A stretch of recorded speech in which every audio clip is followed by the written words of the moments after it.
atliekų rūšiavimo gamykla yra pasirinkta per brangi technologija ir galbūt netgi apimtis per didelės, tai yra natūralu didina iš karto kainą. Kaip minėjau, kadangi darbai vėluoja, jau praėjusiais metais yra nepasinaudota milijonų eurų europinių lėšų ir jeigu vėlavimas tęsis, jeigu nepavyks prisivyti laiko, tai iš tikrųjų nuostoliai bus dar didesni. Ir galiausiai iš pagrindinių dalykų tai atliekų tvarkymo planas nebuvo derintas su tais verslais, kurie to užsiima, o tai reiškia, kad pritaikytas ne visoms įmonėms, o kai konkurencija sumažėja, kaip žinia, kaina išdidėja. Tai mes visiems tiems atvejams turim sprendimą, tiek atliekų tvarkymo planas.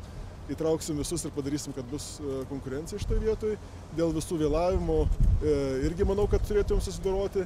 Na, tas modelis atliekų rūšiavimo per brangus padarytas. Aš tikrai manau, kad pavyks pasiekti, kad būtų gerokai mažesnis tas brangimas ir kad vilniečiai bent jau pajustų, kad kiek bus to brangimo, kad jisai būtų už geresnę gerokai paslaugą, kad Vilnius būtų švarus ne tik šaligatviuose, bet ir aplink konteinerius, ko dabar dėja negalima pasakyti, arba ne visada bent jau tai vyksta.